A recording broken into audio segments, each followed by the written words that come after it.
Buenas, licenciados compañeros. Mi nombre es Fernando Ramírez, del grupo A2. El día de hoy analizaremos la norma internacional de información financiera.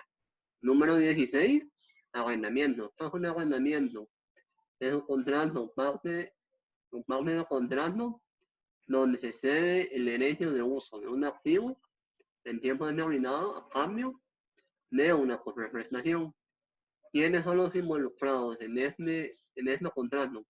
El arrendador, que tiene el activo y cede el derecho de uso, y el arrendatario, que accede a esos derechos de uso a cambio de una contraprestación. El objetivo de esta norma es establecer principios, reconocer, medir, implementar información a revelar de los arrendamientos, asimismo sobre los efectos que tienen en los estados de situación financiera, el rendimiento financiero y flujo de efectivo de una entidad. El alcance, que no es aplicable a todos los contratos, excepto a NIF 6 en relación a activos no renovables como extracción de recursos, mineros, NIF 41, agricultura, las plantas productoras, sin NIF 12, los acuerdos, NIF 15, contratos en relación a clientes, sería la ingresos de procedentes de contratos ordinarios. NIF 38 en relación a los derechos de autor de videos, entre otros. Para identificar un arrendamiento, un contrato únicamente contiene un arrendamiento y está relacionado con un activo identificado. Un contrato es o contiene un arrendamiento si se admite el derecho a controlar el uso de un activo identificado por un periodo determinado a cambio de una contraprestación. ¿Cómo podemos saber si el contrato contiene un arrendamiento? Para esto nos haremos algunas preguntas como, ¿existe un activo identificado? ¿Tiene el cliente el derecho de obtener sustancialmente todos los bienes económicos del activo a lo largo del periodo de uso? ¿Tiene el cliente, proveedor o ninguna de las partes el derecho de dirigir la forma y finalidad del uso del activo a lo largo del periodo de uso? ¿Tiene el cliente el derecho a explotar el activo a lo largo del periodo de uso sin que el proveedor pueda cambiar dichas instrucciones de explotación? ¿Ha diseñado el cliente el activo de una forma que predetermina la forma y finalidad que será usado el activo a lo largo del periodo de uso?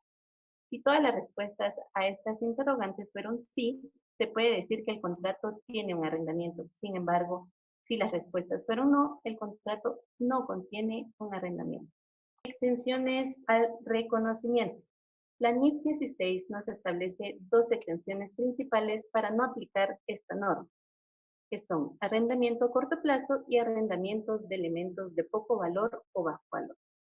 El arrendamiento a corto plazo se define como aquel que no incluye una opción de compra y que posee una duración desde la fecha de inicio igual o inferior a 12 meses.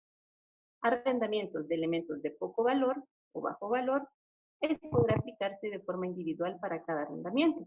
Tendremos que tener en cuenta que la NIF 16 no da un valor monetario para definir qué es bajo, pero sí establece que la valorización debe realizarse en función del valor del activo cuando es nuevo o usado. De igual manera, podemos indicar que la excepción de poco valor o bajo valor solamente se aplica a activos arrendados que no dependen significativamente de otros activos ni se encuentran muy interrelacionados con estos. Estas exenciones se contabilizan directamente como un gasto, normalmente de forma lineal, a lo largo de la duración del arrendamiento. Definiciones. Algunas de las definiciones establecidas en la NIF 16 son las siguientes. Arrendador, una entidad que proporciona el derecho a usar un activo subyacente por un periodo de tiempo a cambio de una contraprestación. Arrendatario, una entidad que obtiene el derecho a usar un activo subyacente por un periodo de tiempo a cambio de una contraprestación. Arrendamiento, Un contrato o parte de un contrato que transmite el derecho a usar un activo por un periodo de tiempo a cambio de una contraprestación.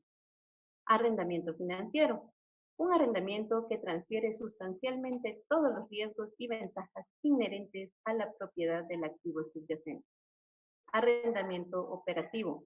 Un arrendamiento que no transfiere sustancialmente todos los riesgos y ventajas inherentes a la propiedad del activo subyacente. Activo subyacente, un activo que es el sujeto de un arrendamiento por el cual el derecho a usar ese activo ha sido proporcionado por un arrendador a un arrendatario. Activo por derecho de uso, un activo que representa un derecho a que un arrendatario use un activo subyacente durante el plazo del arrendamiento. Tasa de interés implícita en el arrendamiento.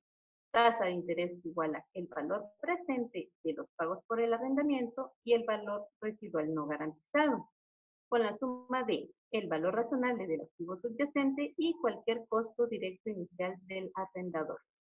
Valor razonable, a efectos de que la aplicación por parte del arrendador de los requerimientos de contabilización de esta norma, el importe por el cual puede ser intercambiado un activo o cancelado un pasivo entre un comprador y un vendedor interesados y debidamente informados, en condiciones de independencia mutua, vida económica, el periodo a lo largo del cual se espera que un activo se use económicamente por uno o más usuarios o la cantidad de producción o unidades similares que se espera obtener de un activo por uno o más usuarios.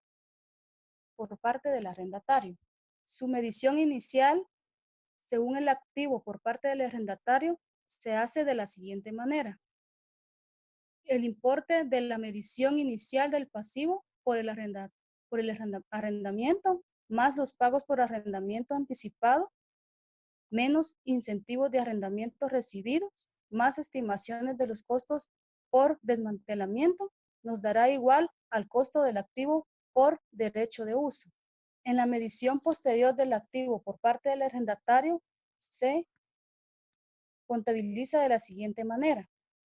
Más el costo inicial del derecho de uso, menos depreciaciones acumuladas, menos pérdidas acumuladas por el deterioro del valor, más o menos la nueva medición del pasivo por el arrendamiento, que sería igual al valor en libros de dicho activo. La medición inicial por parte del arrendatario es de la siguiente manera.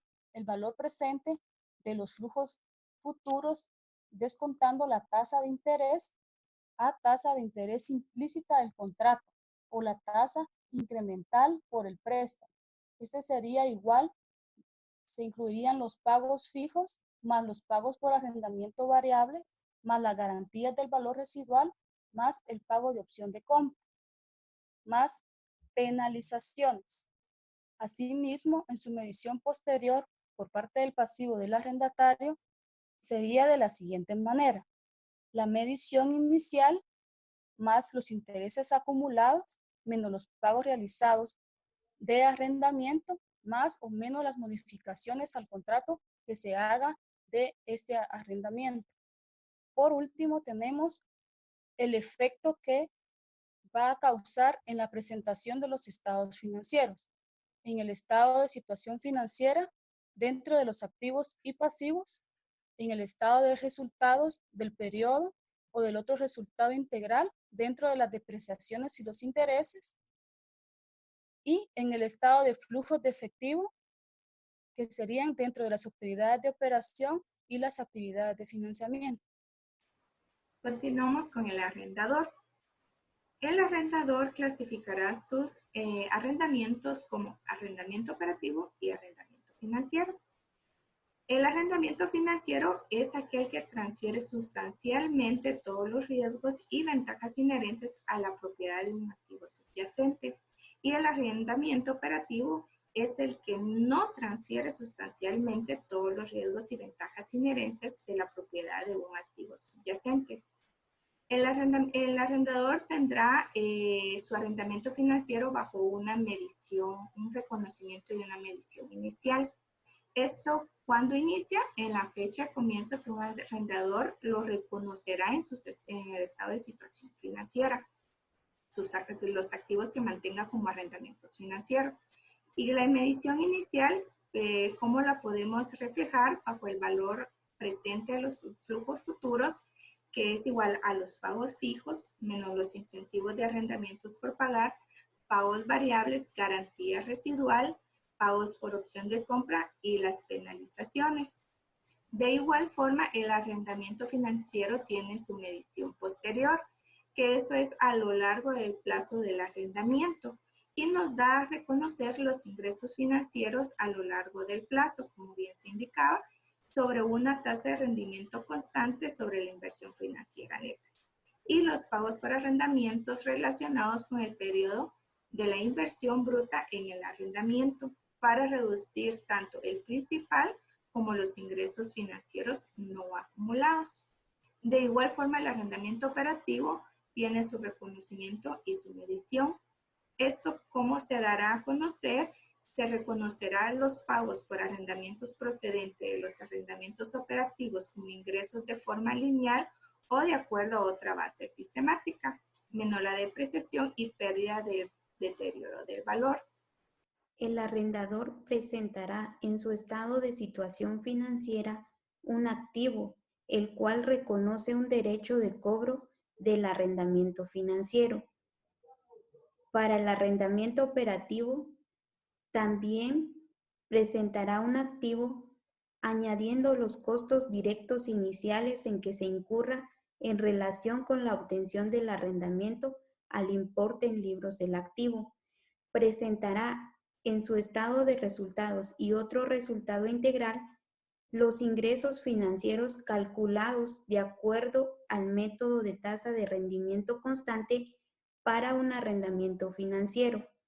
Reconocerá los ingresos por arrendamiento durante el periodo, generalmente de forma lineal, para el arrendamiento operativo, como también reconocerá y presentará la depreciación. Transacciones de venta con arrendamiento posterior.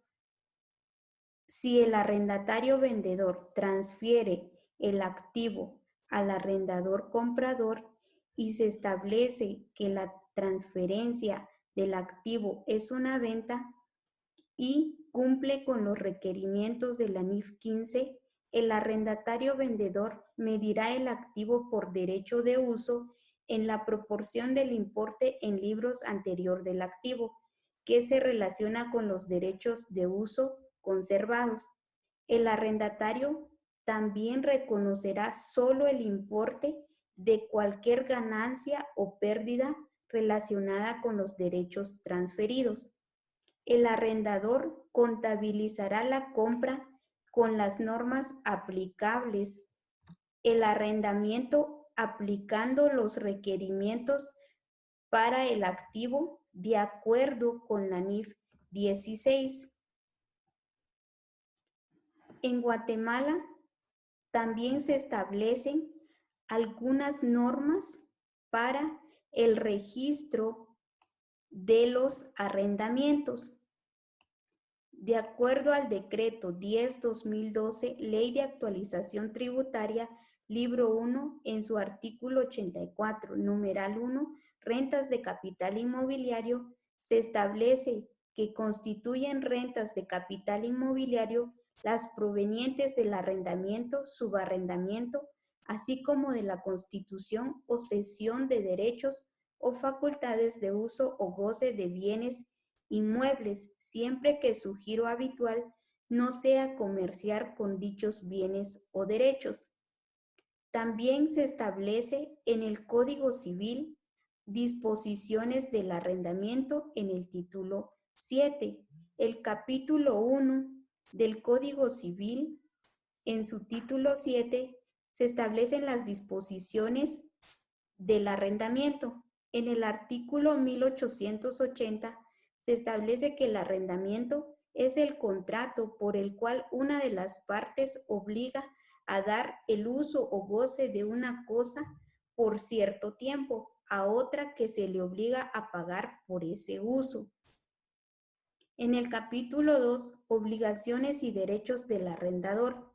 El artículo 1897 establece que el arrendador está obligado a entregar la cosa en estado de servir al objeto del arrendamiento. En el capítulo 3, obligaciones y derechos del arrendatario, el artículo 1903 establece que el arrendatario está obligado a pagar las cuotas pactadas para el uso del bien.